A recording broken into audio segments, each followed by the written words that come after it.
డంబం ఖరీదు. ఒక గ్రామంలో శంకరుడు అని ఒక యువకుడు ఉండేవాడు. వాడికి కొత్తగా వివాహం అయింది. తర్వాత కొద్ది రోజులకే పండగ వచ్చింది. పండుగకు వాడు అత్తవారింటికి పోవాలనుకున్నాడు. అత్తవారి గ్రామం చాలా దూరం.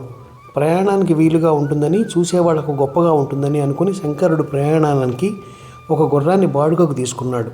ఎలాగూ గుర్రం ఎక్కిపోతున్నాను కదా, మామూలు దుస్తులతో పోవడం దేనికని వాడు చాకల దగ్గర నుంచి ఖరీదైన బట్టలు అద్దెకి తీసుకొని అవి తొడుక్కుని కుచుతలపాగా చుట్టి గుర్రం ఎక్కి బయలుదేరాడు. అయితే అది రౌతు చెప్పినట్టు వినే గుర్రం కాదు. గుర్రపు స్వారీ అలవాటు లేని శంకరుడు ఆ గుర్రంతో నానా ఆగచాట్లు పడి అత్తవారి ఊరు చేరేసరికి చీకటి పడి చాలాసేపు అయింది.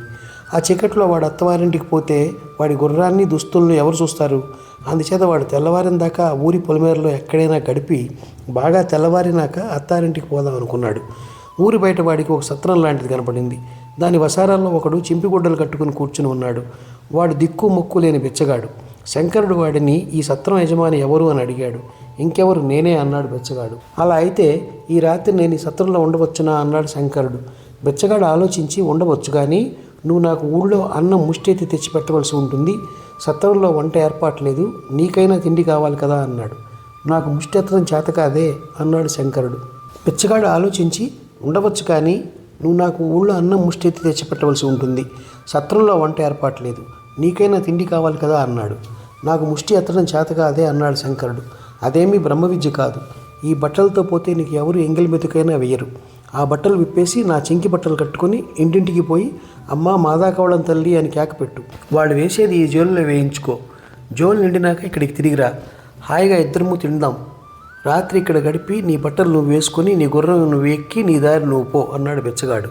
శంకరుడు తన బట్టలు విప్పి బిచ్చగాడికి ఇచ్చి భద్రంగా చూస్తూ ఉండమని వాడి చింకి బట్టలు కట్టుకుని జోలి భుజాన్ని తగిలించుకుని బయలుదేరాడు. 2-3 ఇళ్ల దగ్గర అమ్మ మాదాకవళం వేయి తల్లి అని అరిచిన మీదట వాడికి అందులో సామర్థ్యం చిక్కింది. కొన్ని ఇళ్లవాళ్ళు కవళాలు వేశారు, కొందరు లేదు పొమ్మన్నారు. జోలి గబగబా నడవడం చూసి వాడికి ఆశ్చర్యం వేసింది. అడుక్కు తినే వాళ్లకు కడుపు నిండా తిండి దొరుకుతుందని వాడికి తెలియదు. ఈ ఉత్సాహంలో శంకరుడు తన అత్తవారింటి ముందుకే వచ్చి అమ్మ మాదాకవళం తల్లి అని పొలికేక పెట్టాడు. ఈ కేక వినగానే వాడి అత్తగారికి అది తన అల్లుడి గొంతులాగా ఉన్నదనిపించింది. ఆమె లాంతరతో బయటకు వచ్చి చూస్తే తన అల్లుడే. అయ్యయ్యో, ఇదేమిటి నాయన, ఈ బట్టలేమిటి, ఈ జోలేమిటి, ముష్టెత్తుతున్నావేమిటి, ఏం జరిగింది అంటూ నానా హంగామా చేసింది. ఈ గొడవకు ఇంటిల్లపాది బయటకు వచ్చి ప్రశ్నల వర్షం కురిపిస్తూ శంకరుని లోపలికి తీసుకుపోయారు. శంకరుడికి దుఃఖం ఆగలేదు. వాడు అత్తవారింటికి ఎంత వైభవంగా పోదామనుకున్నాడో అంత అవమానకరంగా వెళ్ళాడు. అంత దుఃఖంలోనూ వాడికి ఏమని బొంకాలో స్ఫురించింది. ఏం చెప్పేది, నేను జరీసిల్కు బట్టలు వేసుకొని కుచ్చుపాగా పెట్టుకుని గుర్రం ఎక్కి బయలుదేరాను. దారిలో నా దొంగలు దోచేసి నా బట్టలు గుర్రము కాజేశారు. చీకటి అయిపోయింది. లేకపోతే దొంగలను ఆనవాలు పట్టి ఉందును. తెల్లవారగానే వాళ్ళని పట్టుకుని నా వస్తువులు నేను సంపాదించుకోను అన్నాడు శంకరుడు. అత్తవారు వాడిని సముదాయించి వాడికి స్నానం చేయించి వేరే బట్టలు కట్టుకోవడానికి ఇచ్చి భోజనం పెట్టారు.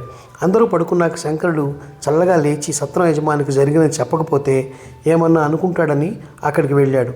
అక్కడ బిచ్చగాడు కానీ శంకరుడు బట్టలు కానీ గుర్రం కానీ లేవు. బిచ్చగాడు ఆ బట్టలు గుర్రము తీసుకుని ఎప్పుడో వెళ్ళిపోయాడు.